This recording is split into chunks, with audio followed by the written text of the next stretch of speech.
Այս տարի 1000 ընտանիք է Սիրիայից ժամանել Հայաստան, այդպիսով սիրիացի մեր հայրենակիցների թիվը հայրենիքում արդեն հասել է 17,000-ի։ Ոմանք հաստատվել են, ապրելու միջոց գտել, սակայն շատերն էլ դեռ ճամպրուկային տրամադրությունների մեջ են, չնայած օր-օրի դադարում են հավատալ նորից Սիրիա վերադառնալու հավանականությանը։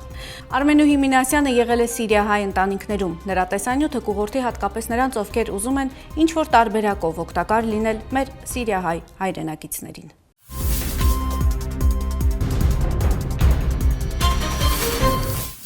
Որ Հալեբ մնացած է, արդեն յուտական վիճակի չներեր, որ Սիրիայի դուրս է, արդեն Այսինքն ով հնարավոր է թողել եկել է։ Այո, արդեն ով հնարավորություն ունի, արդեն եկած է։ Մինչև հիմա Հայաստանում ընդամենը մեկ անգամ եղած Խաչիկը 1.5 ամիս առաջ կնոջ հետ Հալեբից Հայաստան է եկել։ Առաջին անգամ երգի փառատոնի մասնակցելու առիթով էր այստեղ, հիմա ապրելու։ Շատ լավ որ մեզ գտնունին արդեն իբր հայ այստեղ։ Ուրիշ տեղ չունենք երթալու։ Ամենահարմար տեղը Հայաստանն է մեզ համար հիմա։ Եվրոպա չեմ մտածել երթալ։ Քանի տարի արդեն սիրիական քաոսի մեջ ապրող երիտասարդը Հալեբում է թողել մղձավանջային հիշողությունները, որոնց մասին չի ուզում խոսել այսօր։ Հայրական տունը, լավ շահույթ ապահովող աշխատանքը։ Պակաս շահույթով, բայց հանգիստ սրտով Խաչիկը հիմա խաղաղություն է փնտրում հայրենիքում։ Գործ եւ տրամը մարդի հաջուկ չի պատճառել որ։ Չես կրնար տրամով ամեն ինչ կնել, ուրախություն չես կնար կնել։ Մտածեցի որ քոն ընտանիք կազմել ես վերջ քիչ մասանք ավելի չեմ գիտեր խաղաղ պայմաններում մեջ ապրել լավ է։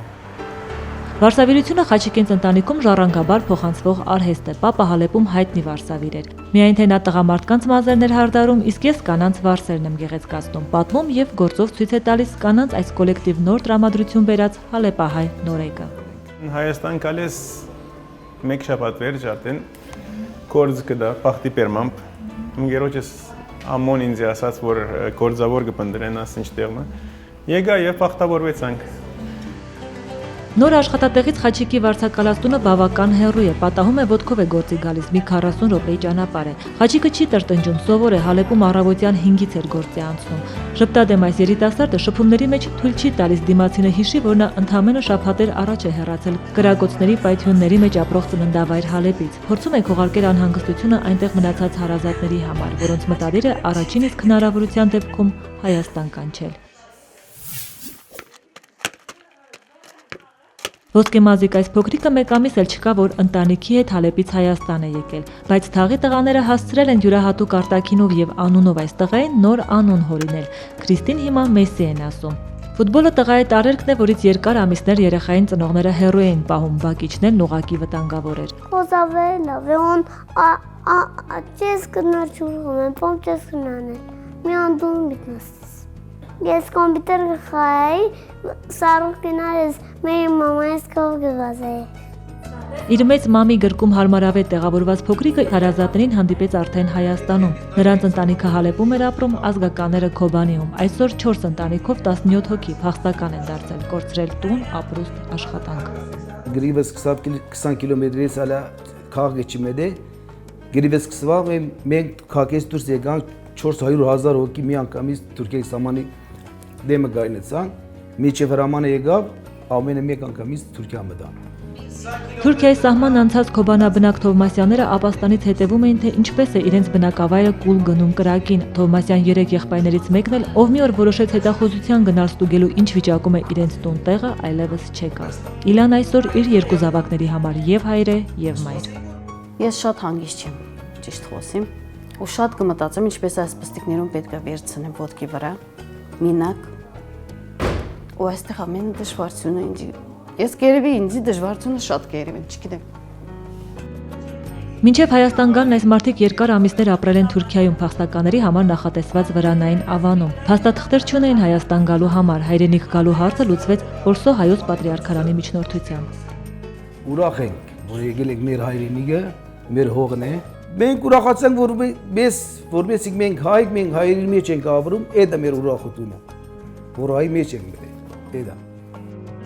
Որտեղ են ապրելու, ինչպես են ապրելու, աշխատելու, պետության միջնորդությամբ ժամանակավոր այս կացարանում մեկտեղված Թովմասյաններն այս մասին են օրգիշեր մտածում։ Սփյուռքի նախարարությունն օրերս այս ընտանիքներին կացարանի տարբերակ է առաջարկել Նորքի հանրակացարանում։ Տարբերակներից է նաև, որ Թովմասյանները վարձակալությամբ տրվող բնակարաններ գտնեն, որոնց ամսական վարձը մինչև 80,000 դրամ կվճարի Առաքելություն Հայաստան բարեգործական հիմնադրամը։ Դեռ բնակարաններ չեն գտել, քաղաքը չեն ճանաչում։ Էլեկտրոնային հայտարարություններով էլ չեն կարողանում կողմնորոշվել։ Ճամպրուկային տրամադրության մեջ են, միայն թե չգիտեն ինչ ուղղությամբ, որ հասցեով, երբ։ Այսի մեր վեշերը ոնց որ բերել ենք, դեղը տրել ենք,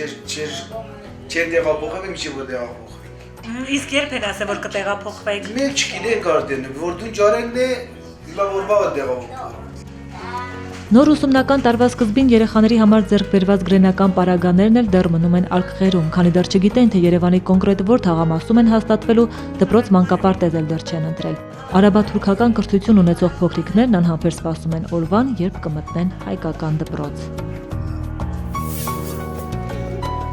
Վերջին 2-3 ամսում մեծացել է սիրիահայերի հոսքը հայրենիք, այս տարի արդեն մոտ 1000 ընտանիք է ժամանել Հայաստան։ 2012-ի հունիսից առ այսօր հայրենիքում ապաստանած սիրիահայ ընտանիքների թիվն արդեն հասել է 4500-ի, մոտ 17000 մարդ։ 4 տարի շարունակվող պատերազմը փլուզեց սիրիական ամուր հայ համայնքը, որի 80%-ն այսօր փախստական է դարձել ընդարձակ աշխարհագրությամբ։ Միացյալ Նահանգներ, Եվրոպա, Կանադա, հայրենադարձ սիրիահայերը հայրենիքում առաջինն ու ամենակարևորը, որ գտնում են, խաղաղությունն է, ապահովությունը։ Փաստաթղթային հարցերը կլինեն անձնագրային վարորդական իրավունքների փախստականի կարգավիճակ ստանալու, սիրիահայերի համար կատարվում են հեշտացված կարգով։ Գործում են մաքսային վարկային արտոնություններ, առողջապահական ծախսերն են ամբողջությամբ անվճար։ Պետությունը փոխհատուցում է նաև սիրիահայ ուսանողների ուսման վարձերի 75%-ը։ Արտահերթ արագացված կարգով են լուծվում սիրիահայ փոքրիկների դպրոց մանկապարտեզ ընդունվելու հարցերը։ Մոտ 1200 աշակերտ ունենք հայաստանյան տարբեր դպրոցներում, մոտ 600-700 ուսանողներ ունենք, սիրիահայերից մոտ 2000-ը մեզ դիմել են աշխատանքի տեղավորման խնդրով, մի քիչ էլ ավելին, մենք այս հարցը լուծել ենք։ Աշխատանք եւ բնակարան մնում են ամենախոցելի հարցերը։ Բնույթով արհեստասեր, աշխատասեր այս մարդիկ, ովքեր սովոր են աշխատանքի դուրս գալ շատ վաղ առավոտից արդար վաստակով տունտեղ կառուցել, շենանալ ու շենացնել, այսօր Հայաստանում են եւ պատրաստ են բռնվել անգամ ամենափոքր հնարավորությունից հայրենիքում ոտքի կանգնելու, այստեղ ապրելու համար։